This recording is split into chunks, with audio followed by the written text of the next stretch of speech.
Good afternoon, everybody. Today we start the sound of music, chapter number 2, class 9. The sound of music. सुनने से कैसा लग रहा है? The sound of music. The music का जो आवाज, मीन्स जैसे कि म्यूजिक मीन्स क्या? कुछ भी संगीत, जैसे वो ड्रम बजे, चाहे हारमोनियम बजे, जाइलोफोन बजे, मीन्स जितने भी म्यूजिकल इंस्ट्रूमेंट जितने भी हैं, उसको जब बजाया जाता है जो उससे साउंड निकलता है, उससे रिलेटेड सुनने में नहीं लग रहा है इस चैप्टर के नाम से द साउंड ऑफ म्यूजिक। इसको लिखा किसने? एल्विन जेलनी। मीन्स ये है कौन? ये गर्ल है, एक ये लड़की है जो कि मल्टी म्यूजिशियन है, बहुत ही फेमस है, बहुत ही इनका नाम है, शोहरत है, पूरे इंटरनेशनल लेवल पे बात कर रहे हैं तो बहुत ही इनका नाम और फेम है। आप पूछेंगे सर कि क्यों नाम और फेम है? क्योंकि हमारे वर्ल्ड में तो बहुत से म्यूजिशियन है। ये मल्टी म्यूजिशियन मतलब मल्टी म्यूजिक, सारे तरह के जो है ना म्यूजिकल इंस्ट्रूमेंट ये बजा सकती हैं। अब बोले सर कौन बड़ी बात है, बहुत से लोग ऐसे भी हमारे हैं वर्ल्ड में जो सारे म्यूजिकल इंस्ट्रूमेंट बजा पाते हैं। लेकिन अब यहाँ कंडीशन, अब गौर करने वाली कंडीशन यहाँ पर ये है, इस चीज को जब आप देखेंगे यहाँ प्रॉब्लम है। अब इस चीज को जब हम लोग यहाँ देखेंगे, यहाँ मेन प्रॉब्लम अब अंतर क्या है इस कहानी में, कि आखिर क्या खासियत है कि इस बच्ची के बारे में, इस बच्ची ने जो स्टोरी लिखा गया है एल्विन जेनली के बारे में, इसके पीछे रीजन क्या है, ये चीज हम लोग देखेंगे यहाँ पर। तो सबसे पहला ये कहानी जो है दो पार्ट में, पहला पार्ट क्या है इनके बारे में दिया हुआ, किनके बारे में? एल्विन जेनली के बारे में। और दूसरा पार्ट जो है इसके बारे में हम लोग आगे पढ़ेंगे। अभी पहला पार्ट हम लोग पढ़ रहे हैं जिसमें पहला पार्ट है listen to sound without hearing it. पहला पार्ट का जो एक मेन हेडिंग हम लोग बोल सकते हैं, पहला पार्ट का एक मेन हेडिंग जो है लिसनिंग साउंड, मतलब लिसन साउंड मतलब हम लोग साउंड सुनते हैं बिना सुने। सुनने में अपने आप में अजीब लग रहा है हम लोगों को कि साउंड सुनते हैं बिना सुने, ऐसा पॉसिबल कैसे है? How it is possible? ऐसा संभव कैसे हो सकता है कि साउंड भी सुने और बिना सुने विदाउट हियरिंग इट। पहला सीन क्या है? सीन है रेलवे स्टेशन का। रेलवे स्टेशन पर एक जो है लड़की है जिसका नाम है एल्विन जेनली, वो बैठी हुई है रेलवे स्टेशन में। कहानी जो स्टार्ट होता है ना कि रेलवे स्टेशन का एक प्लेटफॉर्म का है, प्लेटफॉर्म पे एक चेयर पर बैठी हुई है ये बच्ची जो 17 साल की है, जो बिल्कुल देखने में 17 साल की नहीं लग रही है। मैंने पॉइंट्स बनाया है ताकि इस पॉइंट्स के आधार पर आप पूरी कहानी को समझ लेंगे, कोई दिक्कत आपको नहीं होगा, पूरा हम लोग कवर कर लेंगे पूरी कहानी को। तो जो पहला सीन है वो रेलवे स्टेशन का सीन है, और उस रेलवे स्टेशन पे क्या हो रहा है कि एक बच्ची बैठी हुई है ट्रेन के इंतजार में, और ट्रेन आती है और उस ट्रेन के वाइब्रेशन को, मतलब देखते हो स्टेशन में रुकते तो कपने लगता है, रेलवे स्टेशन जो है वाइब्रेशन आने लगता है प्लेटफॉर्म पर, उसी तरह उस वाइब्रेशन को महसूस करती है यहाँ। उसके बाद अब ये जो स्टोरी है, ये जो कहानी है उस रेलवे स्टेशन से पीछे बैक चली जाती है। पीछे मतलब किसके जीवन में? इस बच्ची के जीवन में। इसके कौन बच्ची? एल्विन जेनेनी के जीवन में चली जाती है। फ्लैशबैक, इसको हम लोग बोलते हैं फ्लैशबैक। फ्लैशबैक मतलब उसका जीवन पीछे कैसे बीता। आज वो प्लेटफॉर्म पर है, ट्रेन से कहीं जाने वाली है, लेकिन उस प्लेटफॉर्म को कैसे पहुंची और वो कैसे ट्रेन की ओर बढ़ रही है, ये यात्रा, ये जो आज स्टार्ट करने वाली है, उस यात्रा के लिए उसको क्या करना पड़ा है, पीछे में जाकर हम लोग इस कहानी को देखेंगे कि आखिरकार इस कहानी में पीछे उसके बारे में क्या छिपा हुआ है, क्या जानकारी इसमें, इसको हम लोगों को जानकारी नहीं है, इसके बारे में हम लोग पता करेंगे। तो कहानी पीछे जाती है, और कहानी जब पीछे हम लोग जाते हैं देखते हैं कि 8 साल की उम्र में एक इंसिडेंट दिया हुआ कि 8 साल की उम्र में इनकी माँ को, एल्विन की माँ को पता चल जाता है कि ये जो है, एक बार उसको 8 साल की उम्र की जब ये बच्ची थी एल्विन, तो उसकी माँ उसको आवाज देती है और वो नेग्लेक्ट करती है और वो अपने काम में बिजी हो जाती है। इनको ये लगता है, इनकी माँ को, कि हो सकता है ये बच्ची जो है एल्विन सुनी नहीं होगी, इसलिए उसको नजरअंदाज कर देती है। लेकिन ऐसी बात नहीं थी। अब कहानी सुन पता चल रहा है हम लोगों को कि उनको सुनने की शक्ति जो है 8 साल की उम्र से ही धीरे धीरे कम होती जा रही थी। ये बच्ची जो एल्विन जो है, इनकी सुनने की शक्ति जो है धीरे धीरे कम होती चली जा रही थी। नॉट हियर द साउंड, मतलब उस आवाज सुन नहीं पा रही थी, ये बल उसको असमर्थ थी धीरे धीरे। लेकिन वो अपने आप को छिपा रही थी, अपने दोस्तों से, अपने टीचर से, अपने घर के लोगों से छिपा रही थी कि वो उसको सुनने में दिक्कत हो रही है, लेकिन आखिरकार कोई भी चीज को आप कब तक छिपा सकते हैं, उसका एक लिमिट टाइम होता है। जैसा सबका सब बात क्लियर हो जाता है, छिपा हुआ बात रहता नहीं है, उसी प्रकार 11 ईयर जब 11 साल की हुई तो मार्क्स मीन्स उसकी निशानियां मीन्स उसके बहरेपन की निशानी जो है डिक्लाइन दिखने लगा, पता चलने लगा। सबसे पहले इनके टीचर हेड मिस्ट्रेस जो प्रिंसिपल हैं उनको, इस स्कूल की जो टीचर थी उनको पता चलता है और वो कंप्लेन करती हैं कि ये जो है बच्ची नहीं सुन पाती हैं।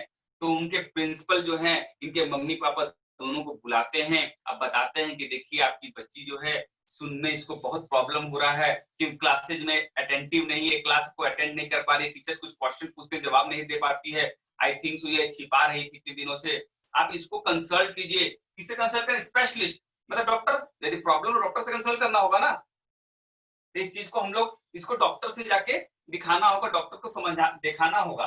तो वो लोग क्या करते हैं, मदर फादर स्पेशलिस्ट के पास लेके जाते हैं। किसके स्पेशलिस्ट के पास? जो कान से संबंधित प्रॉब्लम को देखता होगा। तो एडवाइस करते हैं, जब वो देखते हैं बोलते हैं कि इसका लगभग जो है सुनने की क्षमता जा चुकी है कंप्लीट, ये एक तरह से बोलिए डिफ, क्या बोलते हैं? डिफ, डफ भी बोलते हैं, मतलब कि क्या बोलते हैं? डफ मतलब कि क्या? बहरी हो चुकी है, पूर्ण रूप से ये बहरी हो चुकी है। और उसको एडवाइस करते हैं इसको डेफ के स्कूल में ही, डेफ के स्कूल में ही, डेफ मींस बहरे के स्कूल, बहरे लोग का अलग स्कूल होता है, उस स्कूल में इसका एडमिशन करवा दिए। गेटिंग पॉसिबल, ये पॉसिबल नहीं होगा कि इन जनरल बच्चों के साथ ये पढ़े, क्योंकि प्रॉब्लम में आ जाएगी। तो एडवाइस को मानते हैं उसके मदर फादर और उसको वैसे स्कूलों में एडमिशन, डेफ के स्कूल में एडमिशन करवा देते हैं। डेफ के स्कूल में एडमिशन तो करवा देते हैं। एडमिशन करवाने के बाद क्या होता है, अब उसको लगता है ब्लैकआउट, कि उसका जीवन जो है ब्लैकआउट हो गया, मतलब ब्लैकआउट मींस पूरा अंधेरा ही अंधेरा हो गया,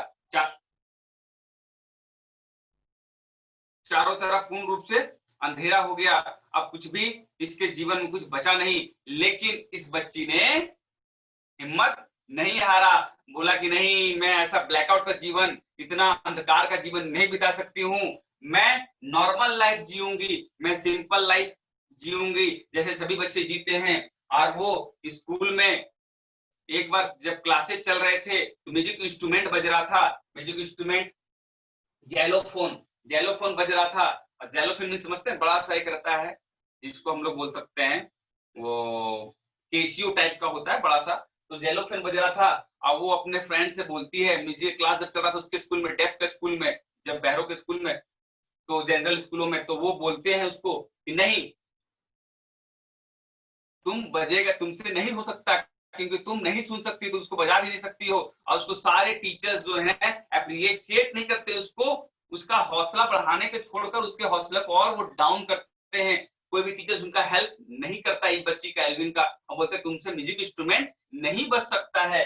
लेकिन उसी स्कूल में एक म्यूजिक टीचर थे, तबला टीचर, तबला में तबला बजाने टीचर थे, जिनका नाम था सबसे मेन इंपॉर्टेंट कैरेक्टर इस कहानी के हैं Ron Bobs, Ron Bobs, BORBES, Bobs. ये परकशनिस्ट हैं। परकशनिस्ट मतलब teacher who able to play all the musical instrument, मतलब कि जो टीचर तबला वगैरह बजाने के काम करते हैं, प्ले करते हैं, उनका नाम कहा जाता है, जो तबला वगैरह बजाने का काम करते हैं। दिमाग आ गई बात। तो वो जो है रॉन बॉब्स जो बोलते हैं, वो बोलते क्या है इसको कि एक काम करो, वो उसको गौर करते हैं उस बच्ची को। अब उनको लगता है कि ये बच्ची के अंदर कुछ ना कुछ जो है हिम्मत है, सीखने की लालसा है, वो उसका हेल्प करेंगे। और वो उसकी क्वालिटी को पहचान लेते हैं, एल्विन की क्वालिटी को पहचान लेते हैं जो टीचर थे रॉन बॉब्स। और वो बोलते हैं कि तुम चिंता मत करो। वो 2 तबला मंगाते हैं, 2 लार्ज ड्रम्स, और जो लार्ज ड्रम, बड़े बड़े ड्रम मंगवाते हैं, 2 बड़े बड़े ड्रम मंगवा के बोलते हैं कि तुम, मैं ड्रम, अब ड्रम बजाऊंगा, तुम महसूस करना कि ड्रम के जो है उसके आवाज को तुम अपने बॉडी में महसूस करो। कान से तुम बिल्कुल नहीं सुन सकती है, क्योंकि डेफ हो, क्योंकि तुम डेफ हो, मतलब बहरी हो चुकी हो, तुमको चिंता की बात नहीं है। लेकिन तुम इस चीज को महसूस करो, फील करो। और वो जब बजाते हैं ड्रम को कस कर, तो वो पूछते हैं कि तुम कभी महसूस कर रही हो चीजों को? तो वो बोलती है, बिल्कुल वो बोलती है कि शरीर के कमर के नीचे जो है, जो धीरे से जो ड्रम आवाज कर रहा है वो कमर से नीचे को महसूस कर रहे हैं, जो आवाज तेज हो रहा है बड़ा ड्रम वाला वो हम कमर से ऊपर महसूस कर रहे हैं। वो बोलते हैं वेरी गुड, अब तुम जो है इसी चीज को महसूस करो, अब महसूस करके तुम ये बिल्कुल बजा सकती हो, कर सकती हो। और वो ट्रेनिंग देने लगते हैं, कौन? रॉन बॉक्स इसको ट्रेनिंग देने लगते हैं। और वो धीरे धीरे धीरे धीरे अपनी सारी कमियों को बाहर फेंकती जाती है और उसके अंदर क्वालिटी भरता चला जाता है। वो सारे म्यूजिक इंस्ट्रूमेंट धीरे धीरे बजाने लगती है और वो सुन के नहीं बजाती थी, वो उनके तरंगों को, उनके नोट्स, नोट्स में समझते हैं, नोट्स NOTES, नोट्स मीन्स उसका साउंड, तरंग मीन्स जो ध्वनि से निकलती है, अलग अलग सा रे गा मा, मतलब हम लोग सुन के महसूस, हम लोग सुनते हैं लेकिन वो साउंड को महसूस कर रही थी, वो साउंड को महसूस कर रही थी। अब महसूस कैसे कर रही थी? वो साउंड को महसूस कर रही थी कि हम कहां पर किस चीज को महसूस करते हैं, मतलब हर बॉडी का, उसका हर पार्ट, कान, आंख, नाक, कान, उसका हर पार्ट किसी न किसी चीज को महसूस कर रहा था। इट मीन्स क्या था कि भगवान ने उससे सुनने की शक्ति तो छीन ली, उससे सुनने की शक्ति तो छीन ली, लेकिन उसके अंदर एक क्वालिटी दे दिया।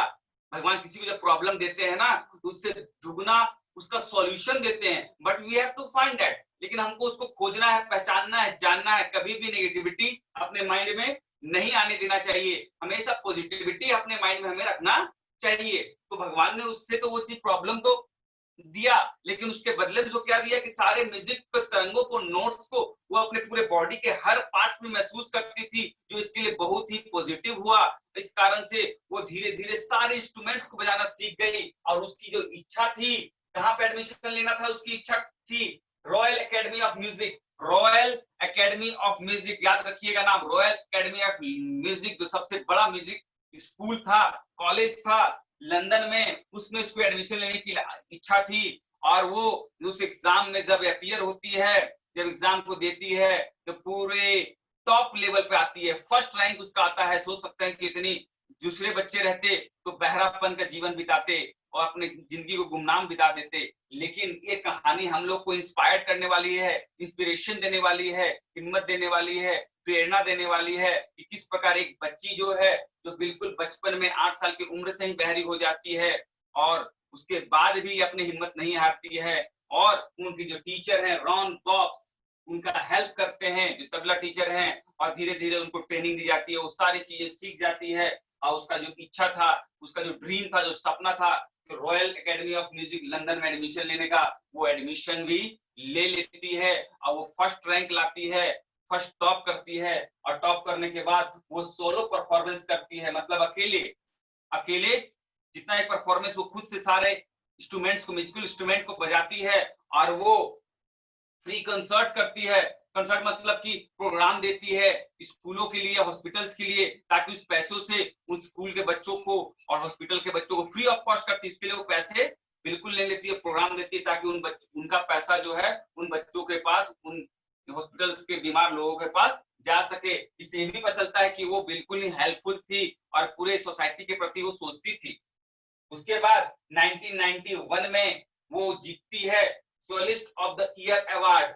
वो उनको एक अवार्ड मिलता है, सोलिस्ट मतलब सोलो परफॉर्मेंस के लिए, अकेले परफॉर्मेंस के लिए उनको एक सबसे टॉप लेवल का अवार्ड दिया जाता है 1991 में। और ये कहानी एंड हो जाती है और हम लोग को इस कहानी से क्या मिलता है? इस कहानी से हम लोग को ये प्रेरणा मिलता है, इंस्पिरेशन मिलता है कि हम लोगों को कभी भी लाइफ में किसी चीज से अपने आप को लूज नहीं होना चाहिए, हिम्मत नहीं हारना चाहिए। इस बच्ची के समान हमें अपने हर चीज को पाने के लिए जो क्वालिटी होती है, बिल्कुल क्वालिटी हमको प्राप्त करना चाहिए। सिर्फ हमें वो पहचानने की जरूरत होती है।